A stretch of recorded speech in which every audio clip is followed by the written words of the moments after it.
I'm Bill. I'm taking a break today from my Corvette Cynabal Bootstrap Challenge to bring you an informational seminar on one of my favorite EVE Online ship classes.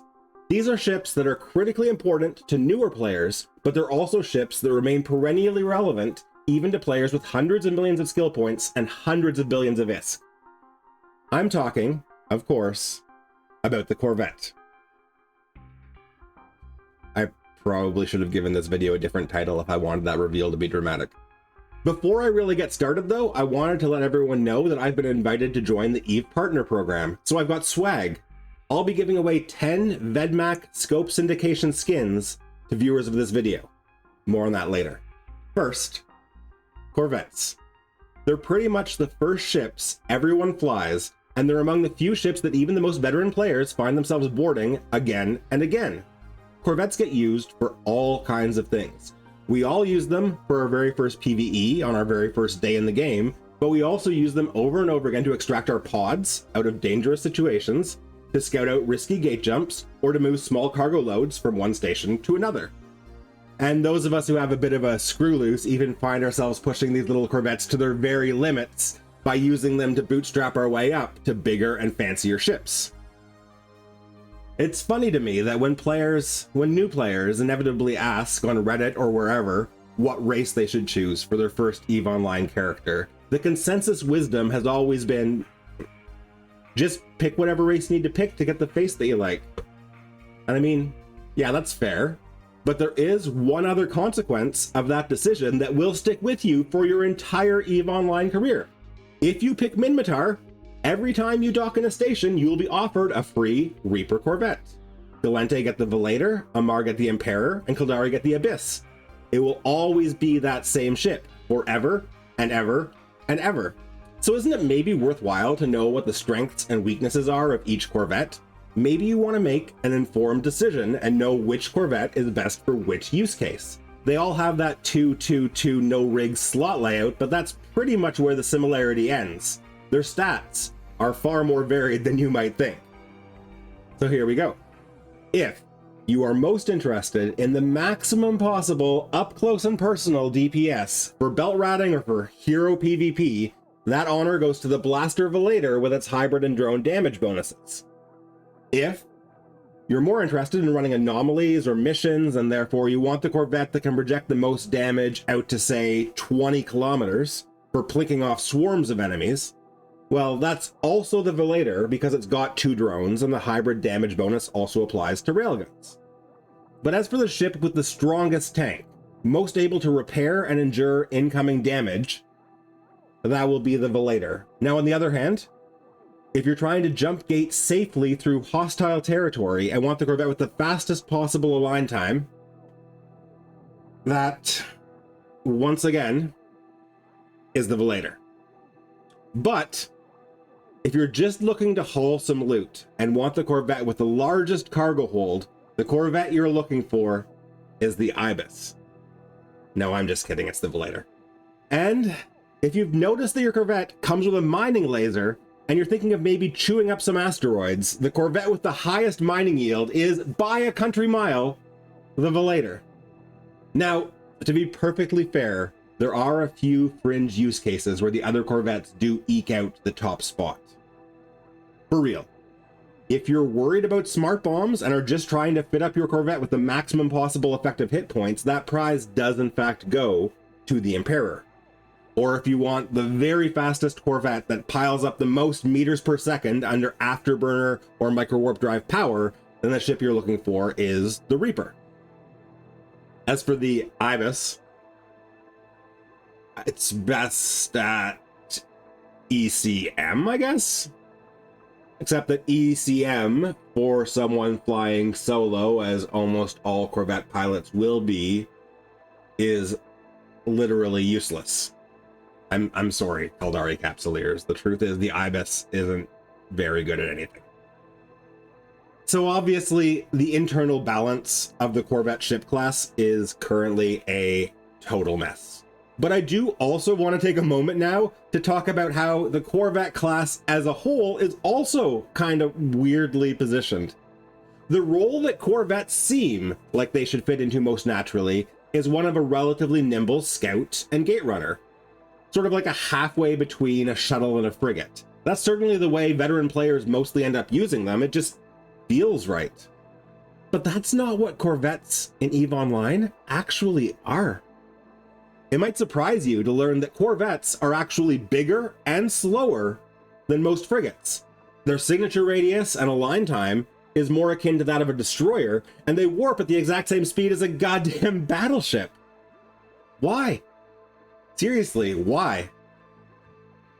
I mean, it's understandable, given that Corvettes are free, that they shouldn't be allowed to step on the toes of frigates. A properly fit frigate should indeed outperform a Corvette at any given task. Fine.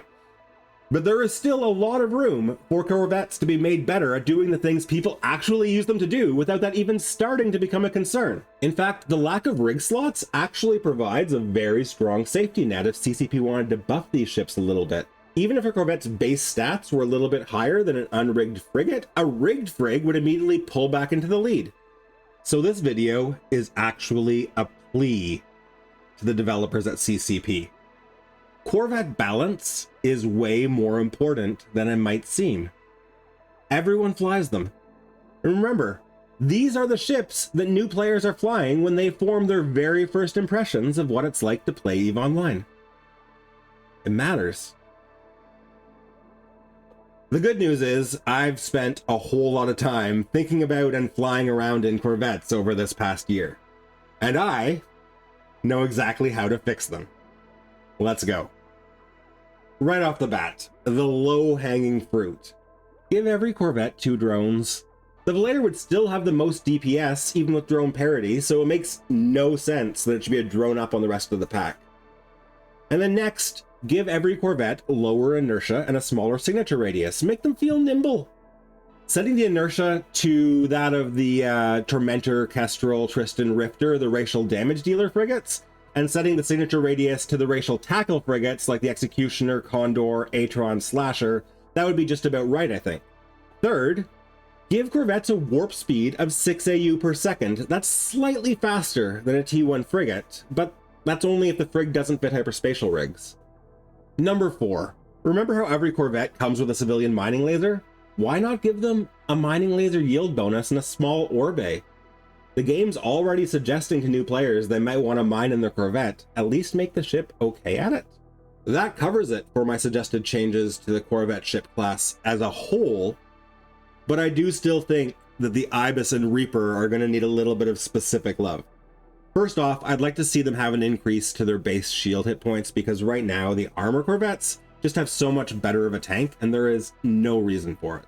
I'd also like to see the Reaper and Ibis get more interesting E-War bonuses. I do think it's super neat that Corvettes get E-War bonuses. It starts new players thinking about PvP and it introduces some of the tactical differences between the races. But why are they in fleet support roles?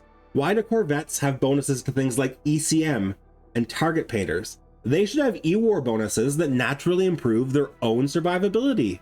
Let them be the slippery little devils that we intuitively know they are.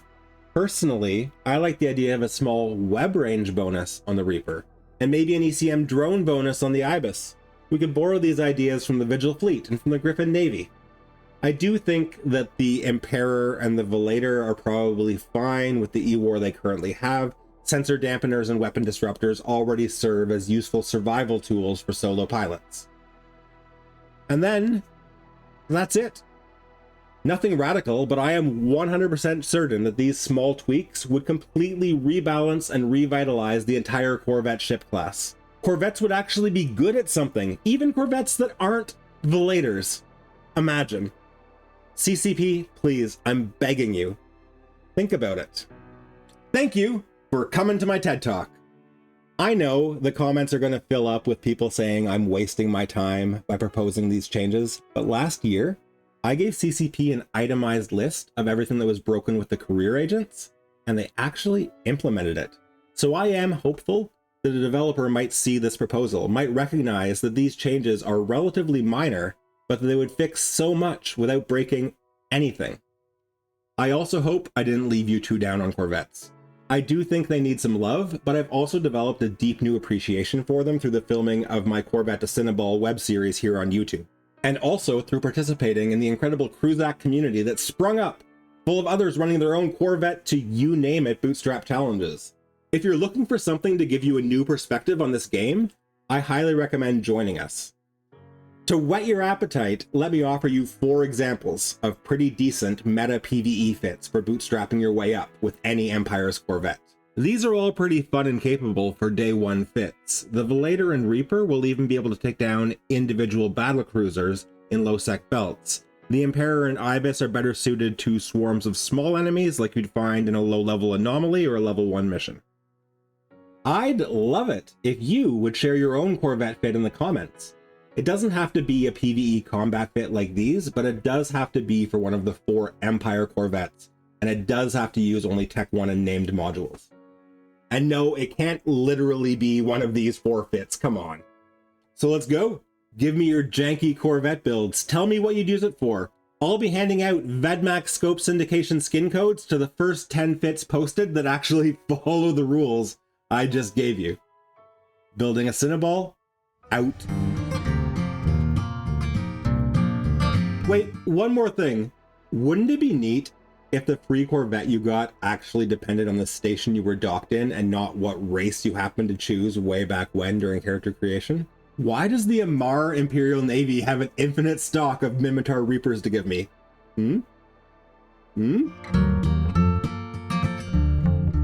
If you just stumbled upon this video without being familiar with the channel and still somehow felt compelled to sit all the way through that, you really should check out my Corvette to Cynabal Bootstrap Challenge. A link to the playlist will be popping up right about now.